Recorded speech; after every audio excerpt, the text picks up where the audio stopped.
So this is our halo-halo flight. And it's available on our Trans-Pacific flights.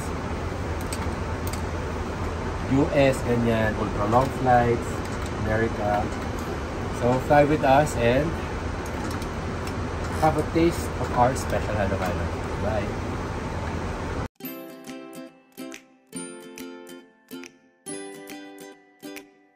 Welcome aboard and welcome to another day in a life episode of A Flight Attendant. So ito na nga for today's video. Samahan niyo ako lumipad papuntang New York City for the last time. Huling flight ko na kasi ito sa Amerika bago ako mag-resign. Kaya ito, let's go! Ito na nasa last na ako. Last few months of flying. So this is how we check in. And then check out.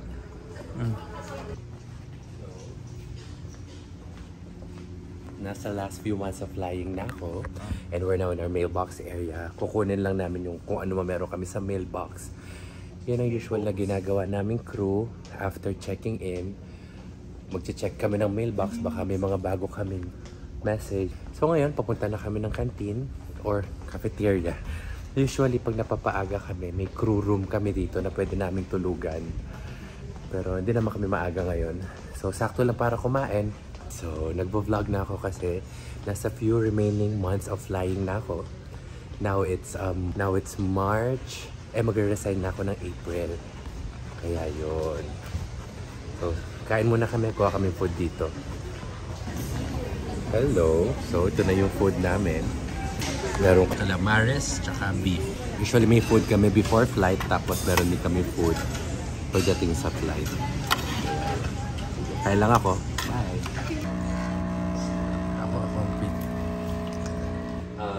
Para siyang ratatouille ba yung tawag doon? Magbibigay ka ng pera, mag-iwan ka ng pera sa GCash. And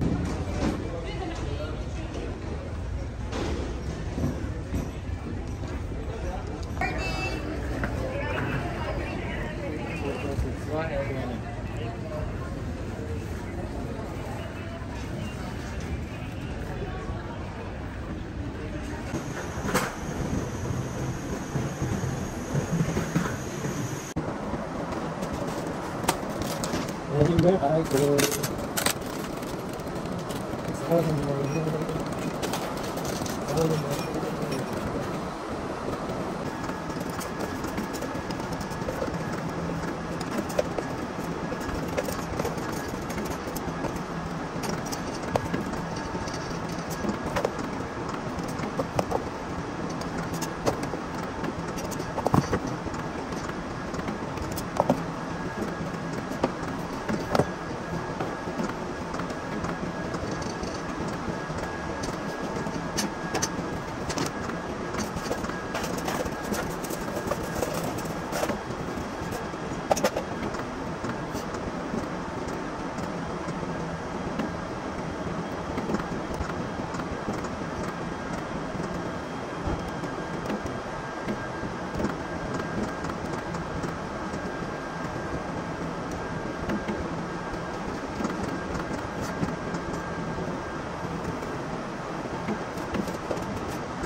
So this is our halo-halo flight.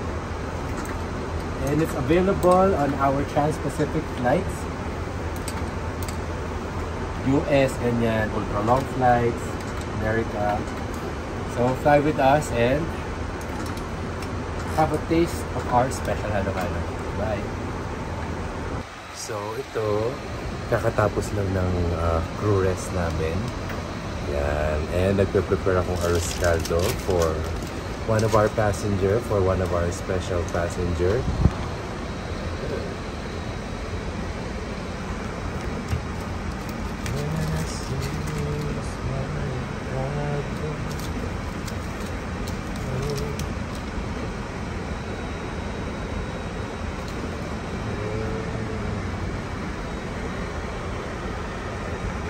Yan ang aming mid-snacks kapag papunta ng New York. Ito naman yung aking favorite na dessert, mango crepe. Yan. So dito sa work, meron kaming tinatawag na lull time. Yun yung oras para matulog yung mga pasahero. At ito na rin yung tinatake kong time na oras para kumain. Favorite ko kasi yung dip na to. Bagels and lox.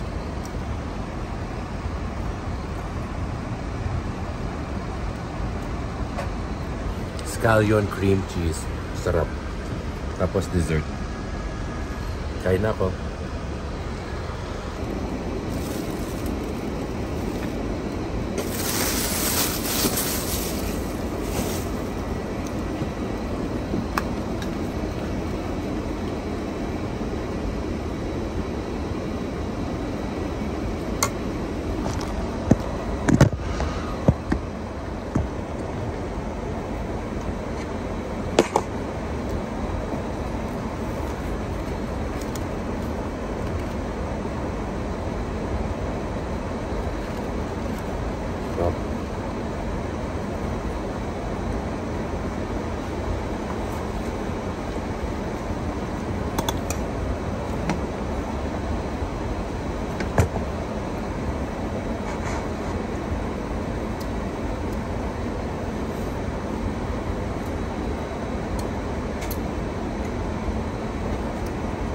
Sarap nito.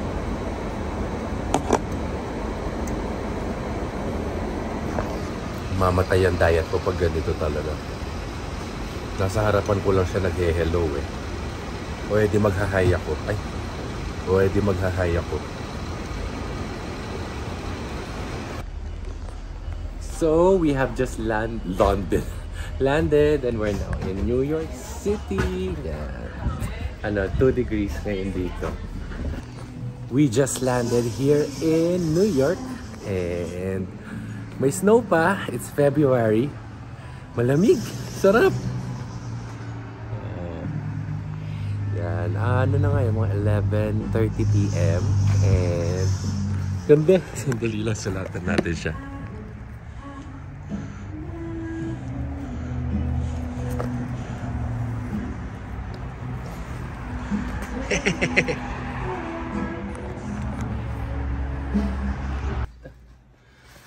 So, ito na, we're here. May kutsara, tinidor pa ako sa bulsa. This is my last flight sa New York and sobrang happy ako dahil patagal kong gusto ng kwartong may sofa bed. And so, hello. Ito, nag-ano lang ako. Nag-jacket lang ako. I wanna buy something sa labas. Nag-crave ako ng something hot. Kasi lamig eh. Gusto ko ng matamis na mainit.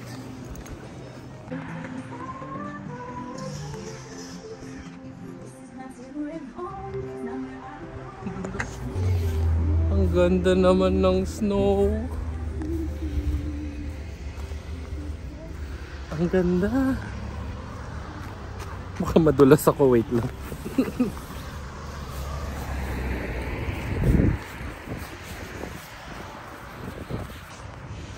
Oh no, dito ako dadaan. Ang lamig. Bibili lang ako ng food. Ay, nag-slide ako. Nag-slide ako doon. Bibili lang ako ng food.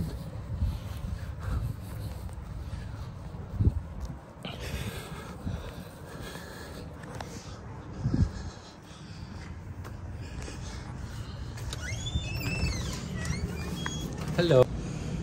Masarap. Something sweet.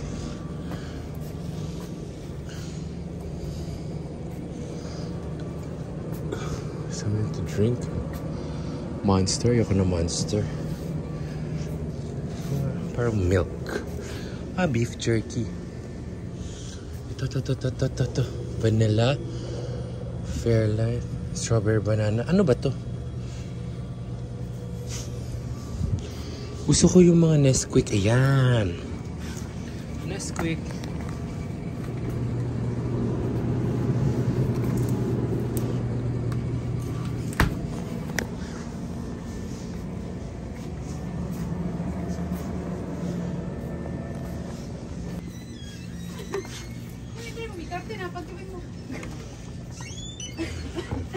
Ayun. So, sabi ko kanina, gusto kong bumili ng mainit na matamis. Binili ko malamig. Puta na, dito ako nadulas kanina. May mga, kanina nung naglanding kami, madulas din yung runway.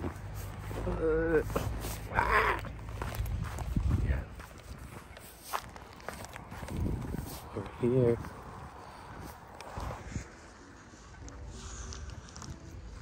Kabili tayo ng ito. Favorite ko to eh. Oatmeal something. Favorite? Parang di ko masabi favorite, di ko lagi kinakain eh, pero gusto ko siya. Tsaka ito Arizona. Hinihingal pa ako. Tapos Nesquik para sa akin. Kain muna ako.